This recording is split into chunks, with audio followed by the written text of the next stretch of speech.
Hello friends, Ram Ram. कैसे हो आप सभी? उम्मीद करता हूं कि आप लोग अच्छे होंगे। आज मैं बात करने वाला हूं सीआईएसएफ में एक ट्रेड है ड्राइवर का जो भर्ती आया है 1124 वैकेंसी आया है, जिसका लास्ट जो डेट है वो है 4/3/2025। आज हो गया 1 तारीख, 2, 3, 4 3 दिन आपके पास समय है। जो नहीं भरे हैं उनके लिए, जो भर दिए हैं तो बेस्ट है, जो नहीं भरे हो जल्दी भरे ताकि डेट ख़त्म होने से पहले आपका फॉर्म भरा सके। तो जल्दी आप इसमें फॉर्म भरे जो नहीं भरे। तो इसमें मैं बात करूँगा इसमें क्या योग्यता होती है, क्या सिलेक्शन प्रोसेस है, इसमें कैसे एग्ज़ाम होता है, क्या क्या क्वेश्चन पूछे जाते हैं, इन सारे टॉपिक के बारे में इस वीडियो में बताने वाला हूँ। मतलब सीआईएसएफ जो ड्राइवर होते हैं उसका जॉब प्रोफाइल पूरा A to Z जानकारी इस वीडियो में देने वाला हूं। तो वीडियो को स्किप ना करें और लास्ट तक बने रहें ताकि इसके बारे में आपको पूरी जानकारी मिल सके। सबसे पहले बात करते हैं इसमें कौन फॉर्म भर सकता है। तो इसमें सिर्फ मेल कैंडिडेट ही फॉर्म भर सकते हैं। इसमें फीमेल कैंडिडेट फॉर्म को नहीं भर सकते हैं, सिर्फ इसमें मेल भर सकते हैं। इसमें क्या योग्यता होती है? तो इसमें जो योग्यता होती है, आप 10वीं पास हैं तो आप इसमें फॉर्म को भर सकते हैं। 10वीं पास होना चाहिए। और इसका जो एज लिमिट होता है वो होता है नॉर्मल जो 21 वर्ष और ज़्यादा से ज़्यादा 27 वर्ष। 21 से 27 वर्ष होता है जो जनरल का है। और जिसमें रिजर्व कैटेगरी के उनको अलग से छूट दिया जाए, जैसे कि ओबीसी को 3 वर्ष की छूट दिया जाता है। तो 21 वर्ष से 30 वर्ष तक ओबीसी इसमें फॉर्म भर सकते हैं। अब बात करूँ SC ST का, तो 5 वर्ष की छूट दिया जाता है, जो 21 वर्ष से लेकर के 27 32 21 से 32 वर्ष तक फॉर्म भर सकते हैं SC ST। मतलब 5 साल का छूट SC ST को दिया जाता है।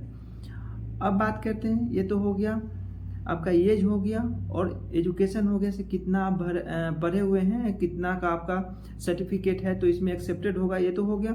अब बात करते हैं इसमें लाइसेंस होता है। जब ड्राइवर पद के लिए भर्ती हो रहे हैं तो आपके पास लाइसेंस होना चाहिए। जो इसमें क्या क्या मांग रहा है, तो इसमें आपको HMV होना चाहिए, मतलब हेवी मोटर व्हीकल का लाइसेंस होना चाहिए। और एक जो होता है लाइट मोटर व्हीकल का LMV होना चाहिए, लाइट मोटर व्हीकल का लाइसेंस होना चाहिए। ये ज़रूरत होता है। और इसमें बाद में बताऊंगा कितना साल का पुराना होना चाहिए और इसमें कैसे इसमें एक्सपीरियंस मांगा जाता है, कितने साल का एक्सपीरियंस होना चाहिए इसमें। अब बात करते हैं इसमें प्रोसेस का। इसका एग्जाम प्रोसेस पैटर्न क्या है, इसमें कैसे आपका सिलेक्शन प्रोसेस होता है, वो होता है इसमें पहले होता है फिजिकल, PST PET होता है इसमें। उसके बाद डॉक्यूमेंट वेरिफिकेशन, फिर उसके बाद होता है ट्रेड टेस्ट। ये तीनों अगर आपका physical, document verification, trade test ये क्लियर हो गया तो फिर आपको रिटन टेस्ट होता है। Written test OMR based test होता है, जो कंप्यूटर बेस्ड टेस्ट होता है, चाहे ऑफलाइन कुछ भी हो सकता है, कंप्यूटर बेस्ड, ज़्यादातर कंप्यूटर बेस्ड ही होता है। उसके बाद होता है मेडिकल टेस्ट होगा आपका। फिर मेडिकल के बाद उसमें अगर कोई अनफिट है तो मतलब रीमेडिकल होता है, अनफिट नहीं बोल सकते उसको। उसमें अगर कोई परेशानी है, उसमें दिक्कत आ रही है तो फिर उसको रीमेडिकल के लिए बुलाया जाएगा। तो मेडिकल, उसके बाद फिर रीमेडिकल, उसके बाद फिर मेरिट बनता है, उसके बाद सिलेक्शन होता है। सबसे पहले बात करते हैं फिजिकल की। इसमें फिजिकल में क्या क्या होता है, तो फिजिकल में इसका जो होता है लंबाई का माप होता है, जिसमें जो जनरल कैंडिडेट है, चाहे जनरल हो, EWS हो, OBC हो या फिर SC हो, इसका जो लंबाई होता है वो होना चाहिए 167 सेंटीमीटर लंबाई होना चाहिए। अब बात करते हैं चेस्ट की। तो चेस्ट जो होता है नॉर्मल 5 सेंटीमीटर का फैलाव होना चाहिए, मतलब 80 से 85 सेंटीमीटर होना चाहिए जनरल, EWS, OBC, SC का। और वही बात करूँ ST का, तो ST में छूट दिया गया हाइट में और चेस्ट दोनों में छूट दिया गया।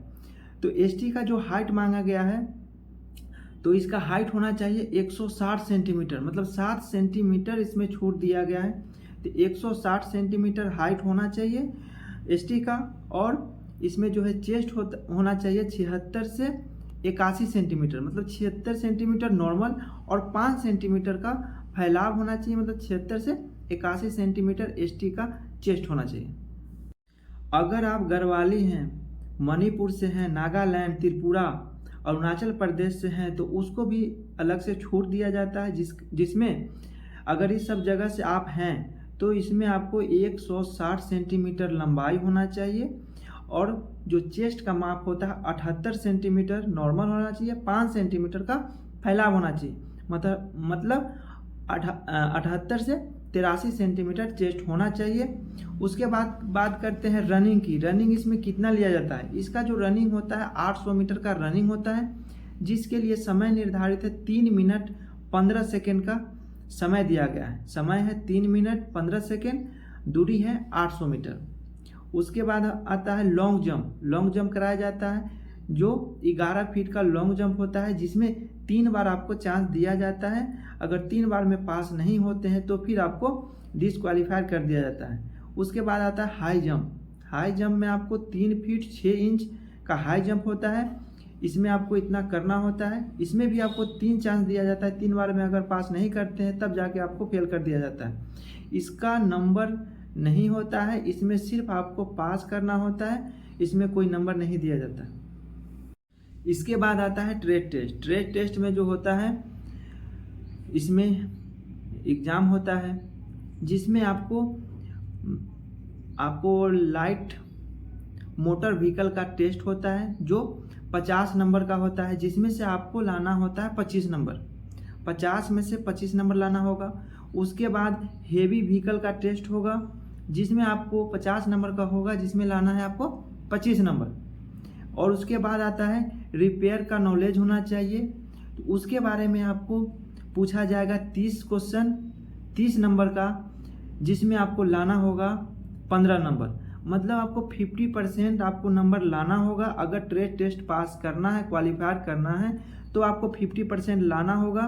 तो इसमें इसका जो क्वेश्चन हो मतलब नंबर पूछे जाते हैं वो कहीं ऐड नहीं किया जाता है, चाहे मेरिट लिस्ट हो उस समय ऐड नहीं होता है, बस ये पास करने के लिए टेस्ट के लिए। उसके बाद इसका कहीं ऐड नहीं होता है नंबर। तो इसमें 50% लाना अनिवार्य होता है। तो 130 नंबर का टोटल क्वेश्चन होते हैं, जिसमें से आपको लाना पड़ता है 65 नंबर। 65 नंबर आप ला दिए तो आप इसमें क्वालिफायर हो गए, ट्रेड टेस्ट में आप पास हो गए। ट्रेड टेस्ट में पास होने के बाद फिर आपका होता है रिटेन टेस्ट। रिटेन टेस्ट में क्या होता है, इसमें 5 सेक्शन का एग्ज़ाम होता है, मतलब बांटा रहता है सेक्शन ABC करके, तो उस हिसाब से इसका सेक्शन बांटा होता है। तो इसमें जो होता है 100 क्वेश्चन पूछे जाते हैं जो 100 नंबर के होते हैं। एक क्वेश्चन 1 नंबर के होते हैं। 100 क्वेश्चन के लिए जो समय दिया गया है वो दिया गया है 2 घंटा, मतलब 120 मिनट का समय दिया गया है 100 क्वेश्चन को हल करने के लिए। इसमें कोई निगेटिव मार्किंग नहीं होती है। अब रिटन एग्ज़ाम अगर आप पास कर गए तो उसके बाद आपको होगा मेडिकल टेस्ट। मेडिकल टेस्ट में सेम वही जैसे मैं पहले के वीडियो में बताते आ रहा हूँ, मेडिकल जो टेस्ट होता है पूरे अर्धसैनिक में सेम ही होता है, मतलब ज़्यादा हार्ड होता नहीं है, नॉर्मल होता है। लेकिन आपका अगर कुछ भी उसमें समस्या है तो फिर आपको दिक्कत आ सकती है, री मेडिकल के लिए बुलाया जा सकता है। इसमें जो होता है आँख का टेस्ट होता है जो आपका 6/6 होना चाहिए। और इसमें जो होता है शारीरिक जांच होता है, मानसिक रूप से आप मानसिक और शारीरिक रूप से आप ग्रसित तो नहीं हैं, सभी चीज़ में आप फिट हैं तभी आपको फिट किया जाएगा, नहीं तो फिर आपको कोई चीज़ में आपको दिक्कत है तो आपको रीमेडिकल किया जाएगा। रीमेडिकल में आपको टाइम दिया जाता है, आप उसको ठीक करके आएँ, तब आपको फिर रीमेडिकल में आपको देखा जाता है वो चीज़ जिसमें आपको रिमार्क लगाया गया है उसमें आप ठीक हैं तो फिर आपको फिट किया जाता है, नहीं तो फिर आपको अनफिट करके बाहर कर दिया जाता है। तो ये हो गया मेडिकल। उसके बाद इसमें बात करते हैं सैलरी कितनी मिलती है। तो सैलरी इसका एक जीडी की तरह सैलरी मिलती है। आप CISF ट्रेड्समैन में भर्ती हो रहे हैं, CISF एक ड्राइवर ट्रेड में भर्ती हो रहे हैं, तो इसका भी बेसिक पे जो होता है एक जीडी की तरह होता है, 21,700 से शुरू होती है।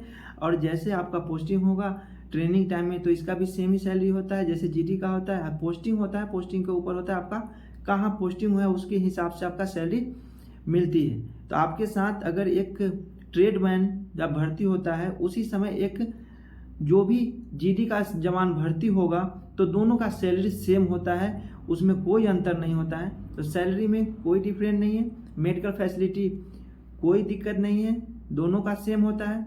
और इसमें जो होता है फैमिली लाइफ, तो फैमिली लाइफ भी बेस्ट है, एक जीडी के तरह फैमिली आप भी रख सकते हैं। यहाँ तक कि जीडी से ज़्यादा ही सुविधा आपको मिलेगी, काहे कि आपको जीडी की तरह ड्यूटी करना नहीं होगा। सिर्फ आपको गाड़ी से रिलेटेड जो भी ड्यूटी है, कहीं जाना हो वो करना है, उसके बाद फिर आपको रेस्ट ही रेस्ट रहेगा।